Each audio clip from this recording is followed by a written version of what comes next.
আচ্ছা একটু খেয়াল করেন, আমরা হচ্ছে কি এক্সেপশন হচ্ছে মোটামুটি শেষ করে আসছি। সো এক্সেপশনের একটা প্রবলেম আমরা দেখি। এখানে বলতেছে write a Java program to create a method that takes an integer as a parameter and throws an exception if the number is odd.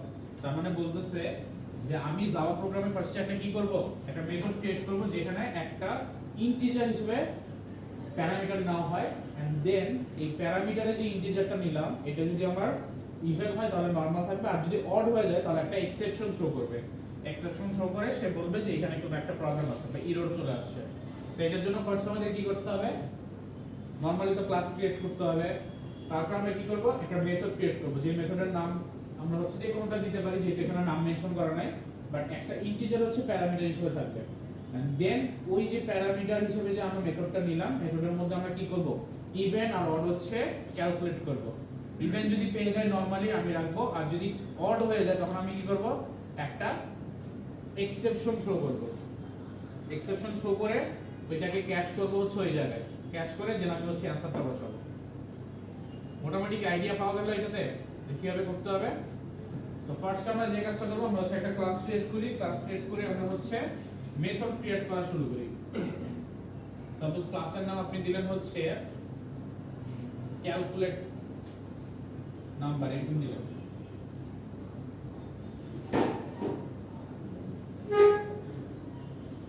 এইটা হচ্ছে আপনার ক্লাস।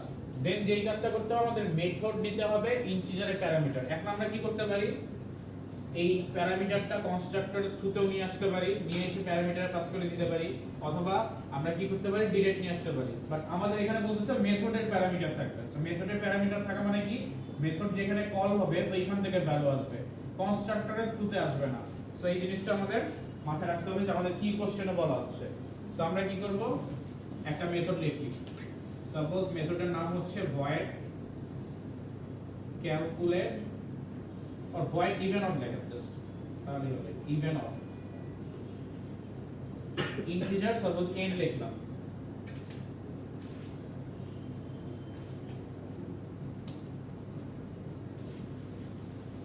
সো এইখানে আমরা এখন কি করব, ক্যালকুলেট করব। ক্যালকুলেট করব কিভাবে, আমরা যেহেতু একটা এক্সেপশন থ্রো করব, সো আমাদের কি করতে হবে, এইখানে ফার্স্টে ইভেন ক্যালকুলেট করতে হবে। ইভেন ক্যালকুলেট করে আমি নরমালি যদি ইভেন পেয়ে যাই তাহলে হচ্ছে আমি ইভেন লিখব, কিন্তু যেহেতু আমাদের একটা এক্সেপশন ক্রিয়েট করতে হবে, সো আমরা কি করব, এটা ট্রাই ব্লকে করব। ইভেন পেয়ে গেলে ইভেন লিখব, আর যখনই অড হয়ে যাবে তখন আমরা কি করব, এক্সেপশনে চলে যাব। সো আমরা ফার্স্টে কি করি, ইভেনটা কাজ করি। সো ট্রাই লিখব, ট্রাই ব্লকের মধ্যে আমরা কি করব, ইভেন ক্যালকুলেট করব। সো আমরা কি করতেছি, n %2 equal 0 যদি হয়ে যায় তাহলে আমরা বলবো system out dot println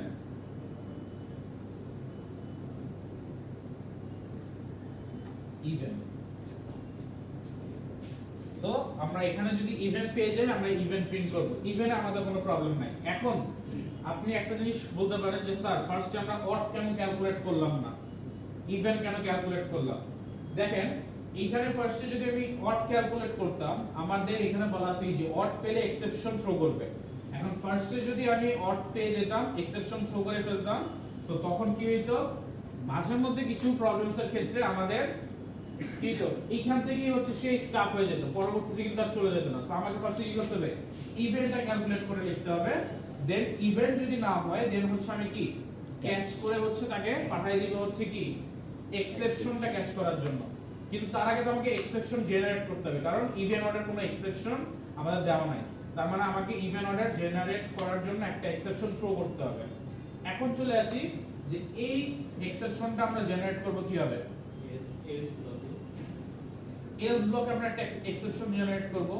but else ব্লকে কি এক্সেপশন জেনারেট করব না, আমরা হচ্ছে গিয়ে থ্রো করব। মানে থ্রো করব বলতে আমি বোঝাচ্ছি যেটা, যে ক্যাচ করব কোথায় আমাকে সেটা বলেন। এই যে ট্রাই ক্লাস, সো ট্রাই ব্লকটা হচ্ছে আমি এখানে শেষ করব।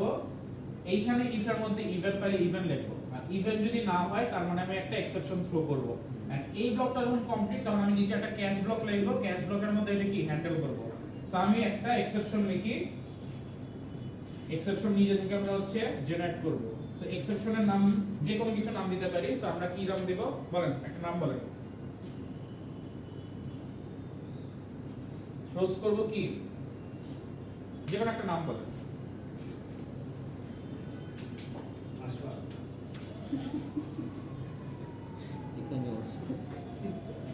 আচ্ছা, থ্রো করলাম আশফাক। সো নিউ, এখানে হচ্ছে আমরা আশফাক নামে হচ্ছে একটা এক্সেপশন জেনারেট করলাম। এন্ড এই এক্সেপশন জেনারেট করার পরে আমরা একটা মেসেজ দিতে চাই না, একটা মেসেজ দিতে হয় না আমাদের। ক্লাসে ইউজার ডিফাইনটা করার সময় আমরা লিখি। আচ্ছা, আমি একটু আবার আপনাদের রিমাইন্ড করাই। স্লাইডটা দেখলে আপনাদের একটু মনে পড়বে। সো আমরা একটু স্লাইডটা দেখে একটু মনে করি। সো আমরা একটা মেসেজ দিতে চাচ্ছিলাম। সো মেসেজটা হচ্ছে আমরা দেই, এন্ড মেসেজ দেওয়ার পরে হচ্ছে ওই ক্যাশে গিয়ে আমরা ওই মেসেজটাই হচ্ছে লাস্টে প্রিন্ট করে দিতাম। এরকমই ছিল আমাদের কনসেপ্টটা।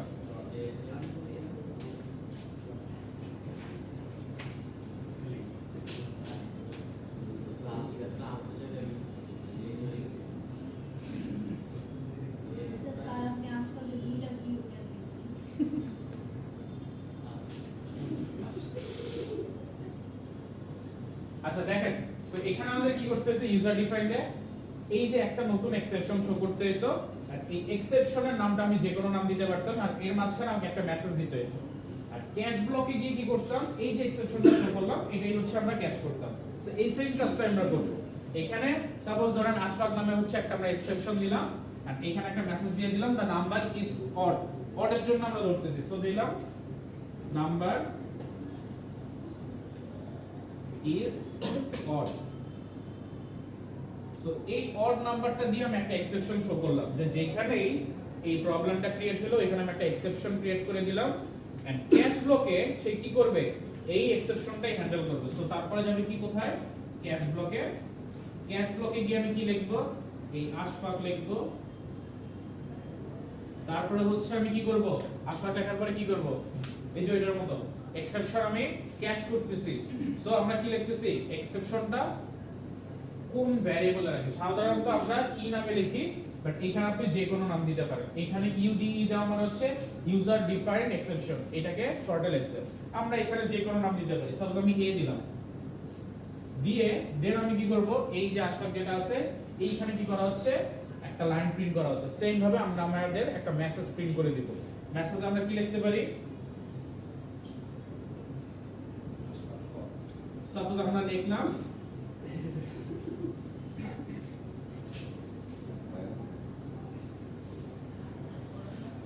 error or exception কিছু একটা লিখলাম, তারপরে লিখলাম হচ্ছে the number is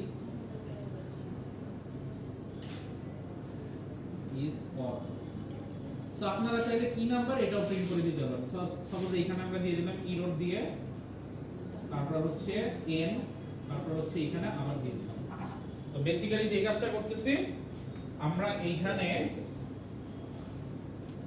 ফার্স্টে একটা মেথড ক্রিয়েট করলাম ইভেন অর ক্যালকুলেট করা। নরমালি ইভেন ক্যালকুলেট করলাম, হয়ে গেলে ইভেন, আর যদি না হয় তাহলে এলস এ গিয়ে আমরা কি করলাম, একটা এক্সেপশন জেনারেট করলাম, এক্সেপশন থ্রো করলাম। এই নামটা আপনি যে কোনো নাম দিতে পারেন, কোনো প্রবলেম নাই। তারপর হচ্ছে এক্সেপশন আমরা হচ্ছে গিয়ে যে কোনো একটা মেসেজ যদি দেখাতে চাই, ওই মেসেজটা হচ্ছে আমি দিলাম। এন্ড লাস্টে হচ্ছে কি করলাম, আচ্ছা এইখানে আমরা মেসেজ দিলেই পারতাম, এখানে নাম্বার ইজ অড দেওয়ার দরকার নেই।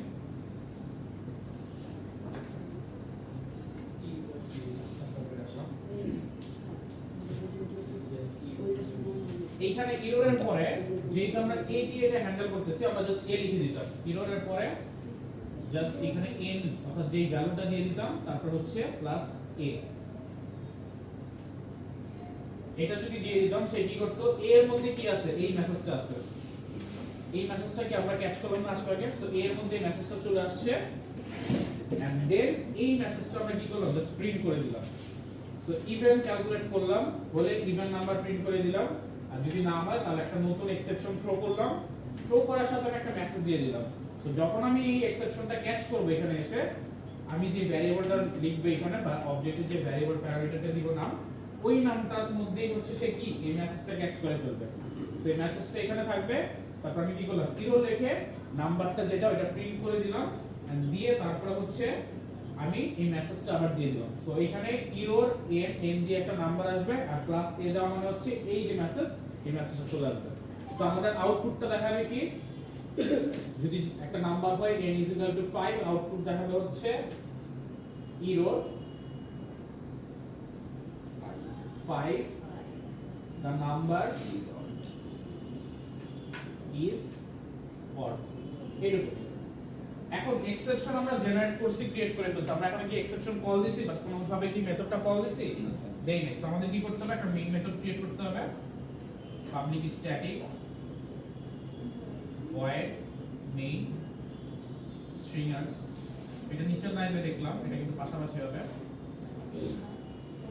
সো এখানে আমরা কি করলাম, এই ক্লাস ক্যালকুলেট নাম্বার ক্লাসের একটা হচ্ছে অবজেক্ট ক্রিয়েট করলাম। সাপোজ লিখলাম হচ্ছে ই, এখানে হচ্ছে নিউ ক্যালকুলেট নাম্বার, এটা কিন্তু এই পর্যন্ত শেষ।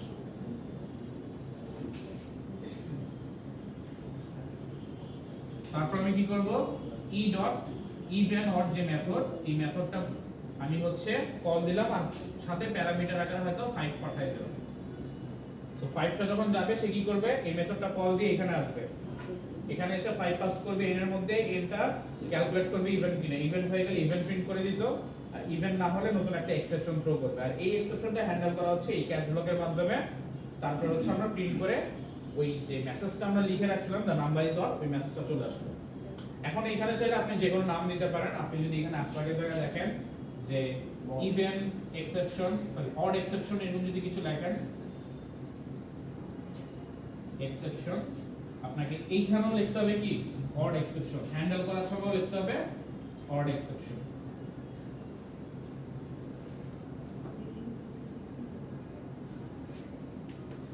বুঝতে পারছেন? সো এইভাবে কিন্তু আমরা হচ্ছে এক্সেপশন থ্রো করে কাজ করতে পারি।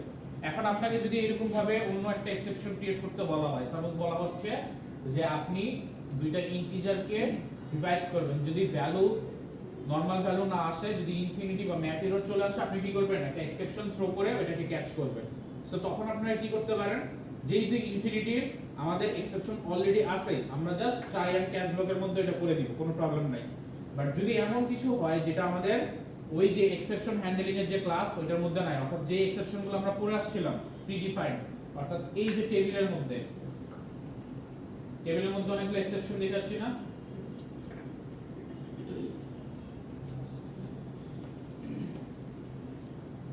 এই যে এইগুলোর মধ্যে যদি না থাকে, তাহলে এখন আমাদের কি করতে হবে, তখন হচ্ছে ইউজার ডিফাইন নতুন করে এরকম থ্রো নিউ এক্সেপশন দিয়ে এক্সেপশন থ্রো করতে হবে, একটা মেসেজ দিতে হবে, আর এই মেসেজের ওয়াইজ আমরা কি করব, এক্সেপশনটা ক্যাচ করে প্রিন্ট করে দেব। সো দুইটা ভাবেই কিন্তু আমাদের করতে বলা হইতে পারে। এখন এইটা আমাদের ডিসাইড করতে হবে যে আমাদের কোশ্চেনে কি বলা আছে। কোশ্চেনে যদি বলা থাকে যে ইনফিনিটি বের করো, বা অ্যারে ইনডেক্স আউট অফ টাইপের হচ্ছে এক্সেপশন করো, বা স্ট্রিং ইনডেক্স আউট অফ টাইপের যদি বলা হয়, তাহলে আপনি কি করবেন, ডাইরেক্ট যে এক্সেপশন আছে ওইটা ক্যাচের মধ্যে দিয়ে দিবেন। তখন কিন্তু আপনাকে এই যে থ্রো করতে হবে না নতুন, আপনি কি করবেন, এটা ট্রাই করবেন, যদি হয়ে গেল হইলো, না হয়ে গেলে ক্যাচের মধ্যে আপনি ওই এক্সেপশনটার নাম লিখে ক্যাচ হ্যান্ডেল করে মেসেজ প্রিন্ট করে দিলেন, শেষ। যদি এরকম হয় যে ওগুলোর বাইরে, তার মানে আপনাকে নতুন করে ইউজার ডিফাইন্ড এক্সেপশন ক্রিয়েট করতে হবে, তখন কি করতে হবে, ট্রাই করতে হবে, যদি পারেন হলো, আর না পারলে কি নতুন এক্সেপশন থ্রো করতে হবে, এন্ড এই এক্সেপশনটা আপনাকে ক্যাচ করে একটা মেসেজ দিতে হবে। তো সবাই কি মোটামুটি বুঝতে পারছেন?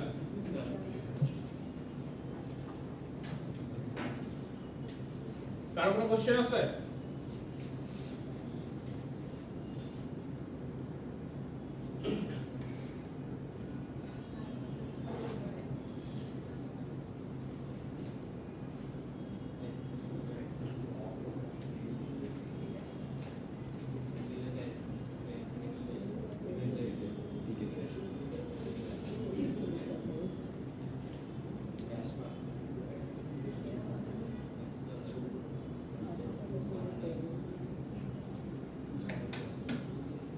আচ্ছা, তাহলে আমি আপনাদের এইখান থেকে একটা প্র্যাকটিস করতে দেই, এই টাইপেরই, এটা দেখে দেখে এখন আমাকে করে দিবেন সেম।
এইটা আপনারা করেন কি বলতেছি write a Java program to create a method that takes two integers as a parameter and throws an exception if the average of the numbers is a fraction value তার মানে দুইটা নাম্বার আপনি integer parameter নেবেন যদি এই দুইটা নাম্বারের average ভ্যালুটা হচ্ছে ফ্র্যাকশনাল ভ্যালু আসে তাহলে আপনাকে একটা এক্সেপশন থ্রো করতে হবে আদারওয়াইজ কোনো এক্সেপশন থ্রো করতে হবে না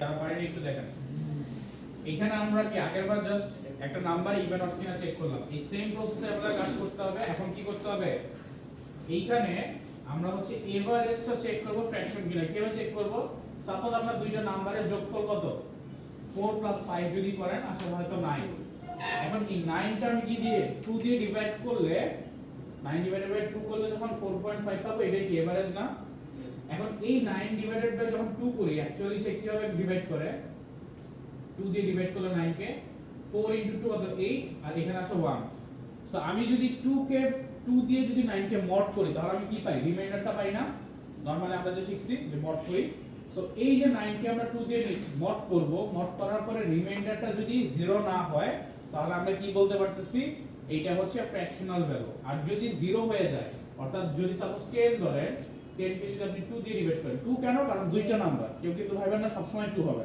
তিনটা নাম্বার হলে 3 দিয়ে ডিভাইড করব চারটা নাম্বার হলে 4 দিয়ে সো এখানে কি হচ্ছে 5 5 দিয়ে 10 হলে এখানে কত 0 না সো আমি 2 দিয়ে যদি 10 কে মড করি রিমাইন্ডার যেটা ওটা আউটপুট পাই সো রিমাইন্ডার কত 0 সো 0 যদি পাই তাহলে আমি বলবো কি এটা নট ফ্র্যাকশন তার মানে সামেশনটাকে যদি আমি 2 দিয়ে মড করি মডের রেজাল্ট যদি 0 চলে আসে আমি বলতে পারতেছি নট ফ্র্যাকশন আর মডের রেজাল্ট যদি 0 না আসে তখন আমি বলতে পারতেছি ফ্র্যাকশন এই কারণেই হচ্ছে আমরা মডটা ইউজ করতেছি সো আমরা বেসিক্যালি কি করব এখন এই সামেশনটা বের করব সামেশন কোথায় পাবো এখানে ইন্টিজার n1 আর n2 ইন্টিজার দুইটা নাম্বার প্যারামিটার আকারে নিচ্ছি সো দুইটা নিলাম এই দুইটা আমি কি করব সামেশন করব n + n2 এইটা দুইটা ডিভাইডেড বাই না করে মড দিয়ে করব সো মড যদি 0 হয় আমি এখানে বলতে পারি কি নট ফ্র্যাকশন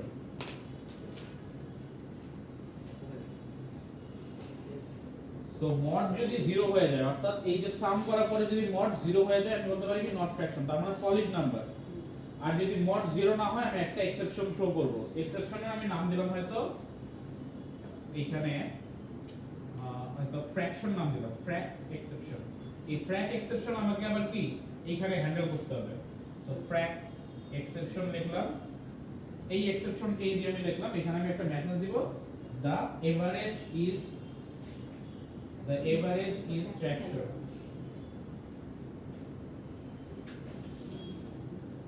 ফ্র্যাকশন ভ্যালু অথবা ফ্লোটিং ভ্যালু যেটাই বলেন ফ্র্যাকশন সো আমরা কি করলাম এই মেসেজটা দিয়ে দিলাম তারপরে ক্যাচ করলাম ক্যাচ করে এইখানে ইররের পাশে হচ্ছে আমি এই মেসেজটা দিয়ে দিলাম সো এখানে কি আসবে ইরর লেখা আসবে এন্ড এর পরে কি আসবে এই যে মেসেজটা এ the average is fraction এই লেখাটা আসবে আচ্ছা একটু সুন্দর করে লিখতে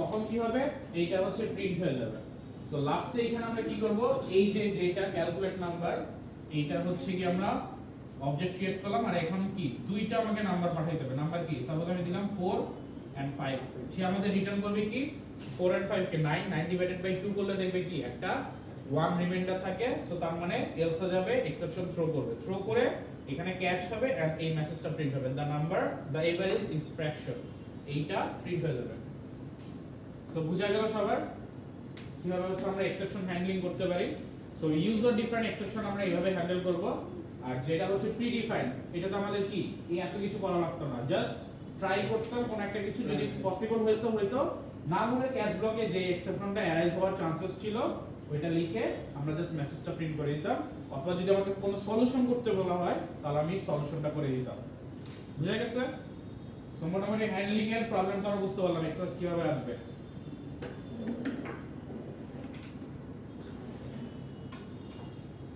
আচ্ছা আজকে একটু জাভা থ্রেডের জাস্ট স্টার্টিংটা আমরা একটু বুঝি তারপরে হচ্ছে আমরা থ্রেডিং কনসেপ্টটা নেক্সট ক্লাস থেকে হচ্ছে ফুললি পড়ব সো আমরা হচ্ছে জাভা থ্রেডিংটা আগে হচ্ছে একটু দেখি থ্রেডিং কি জিনিস so what is thread in Java. A thread is lightweight sub-process, a smallest unit of processing. It is a separate path of execution. তার মানে যে জিনিসটা বলতেছে থ্রেডিং বেসিক্যালি কি আপনার একটা টাস্ক আছে মনে করেন 100% টাস্ক। এই টাস্কটাকে ছোট ছোট পার্টে ডিভাইড করা, স্মল ইউনিটে ডিভাইড করা এন্ড ডিভাইড করে আপনার কাছে যদি 5টা টাস্ক থাকে, যদি আপনি ধরেন এটা আমি একটু মুছে দিলাম।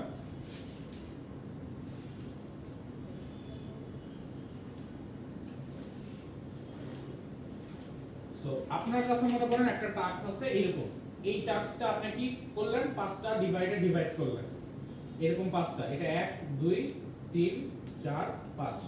দেন আপনার কাছে আরেকটা হচ্ছে কি এরকম টাস্ক আছে,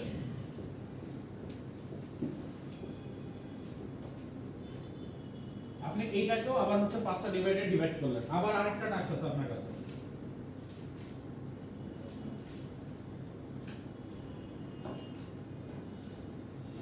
থ্রেডিং কনসেপ্টটা হচ্ছে বেসিক্যালি এই যে টাস্কগুলো বলতেছি, এই টাস্কগুলোকে ছোট ছোট ইউনিটে ডিভাইড করে ফেলা। ইউনিটে ডিভাইড করে ফেললে আমাদের লাভ কি, তখন আমাদের কি এই টাস্কগুলো কি ছোট ছোট ইউনিটে কাজ করবে। অর্থাৎ টাস্ক 1 এর একটা পার্ট কমপ্লিট হবে, তারপরে টাস্ক 2 এর একটা পার্ট কমপ্লিট হবে, টাস্ক 3 এর। এটাতে আমাদের সুবিধা কি, আমাদের কাছে মনে হবে বা আমাদের কাছে অ্যাকচুয়ালি যখন আমরা কাজ করব তখন আমাদের কাছে কি হবে, প্যারালালি সবগুলো কাজই করতেছে। তার মানে একসাথে মাল্টিপল কাজ আমরা করতে পারতেছি। এই কারণেই হচ্ছে থ্রেডিং কনসেপ্টটা নিয়ে কাজ করা। সো আমরা কি করি, মেইন যে টাস্কটা, এই টাস্কগুলোকে আমরা ছোট ছোট পার্টে ডিভাইড করি। আমরা কি করি, হয়তো প্রথমে T1 এর 1টা পাঠাই দেই, তারপরে T2 এর 1টা পাঠাই দিই, তারপরে T3 এর 1টা পাঠাই দিই। এরকম করলে কি হয়, অ্যাকচুয়ালি তিনটাই প্যারালালি একসাথে কাজ করে। তার মানে 1 2 3 তিনটার কাজই হচ্ছে সে প্যারালালি করতেছে। সো আমাদের কাছে অ্যাকচুয়ালি আমি কি করতে পারতেছি, তিনটা কাজ একসাথে রান করতে পারতেছি। আমাদের এই কম্পিউটারগুলোতে বেসিক্যালি এই কনসেপ্টটা গুলাই কাজ করে। আমরা যখন মাল্টিপল সফটওয়্যার রান করি একসাথে, তখন কি আমরা কাজ করতে পারতেছি না একসাথে? নরমালি যদি আমি চিন্তা করতাম তাহলে কি আমি মাল্টিপল সফটওয়্যার রান করতে পারতাম না। আমার একটা কাজ কমপ্লিট হতো, এটা ক্রস করতাম, তারপরে করতাম। কিন্তু এই থ্রেডিং কনসেপ্ট আমাদেরকে এই সুবিধাটাই দেয় যে তারা প্রসেসটাকে ছোট ছোট ডিভাইড করে ফেলে। আমরা যখন একটা কাজ করি তার একটা পার্ট কাজ কমপ্লিট হয়ে সেকেন্ডটা আরেকটা পার্ট কমপ্লিট করে। এইজন্য ফুললি কোনো টাস্ক কমপ্লিট হয় না, বাট যতটুকু পার্ট আমাদের দরকার ওইটুকু পার্ট হয়ে আসতেছে। এইজন্য আমরা বুঝতে পারি না যে প্যারালালি কাজ হচ্ছে নাকি হচ্ছে একটা স্টপ করে আরেকটা হচ্ছে। বাট বেসিক্যালি কি হচ্ছে, 1 কমপ্লিট হওয়ার পরেই কিন্তু এখানে 1 পার্টটা হচ্ছে, 2 কমপ্লিট হওয়ার পরে হয়তো এখানে 2 পার্ট কমপ্লিট হচ্ছে, এরকম করে ডিভাইড হচ্ছে। বুঝতে পারছেন? সো একটা বড় কাজ, এটাকে আমরা ছোট ছোট ইউনিটে ডিভাইড করলাম, ডিভাইড করে তারপরে কাজটা করতেছি। দেন বলা হচ্ছে threads are independent if there are occurs exception in one thread, it doesn't affect other threads, it share a common memory area. So এখানে একটা জিনিস বলতেছে যে যখন আমরা থ্রেডের কাজটা করি, অর্থাৎ এই ছোট ছোট যে পার্টগুলো করতেছি এগুলো এক্সিকিউশন করাই তো হচ্ছে থ্রেডের কাজ, বা এটাই তো হচ্ছে থ্রেডিং। সো এই পার্টটাতে করতে গিয়ে দেখা গেল কোন একটা প্রবলেম ক্রিয়েট হয়েছে, সে কি করবে, ওই এক্সেপশন ক্রিয়েট করে সে নেক্সট স্টেপটাতে চলে যাবে। সে কি করবে, স্টপ কিন্তু হয়ে যাবে না। সো থ্রেডিং কনসেপ্টে কখনো যদি কোনো প্রবলেম ক্রিয়েট হয়, সে একটা এক্সেপশন জেনারেট করে পরের টাস্ক করা শুরু করে দিবে। যেমন আপনি যদি চিন্তা করেন যে আপনি একটা ওয়ার্ড ফাইলে লিখতেছেন, প্লাস হচ্ছে আপনার একটা ভিডিও চলতেছে।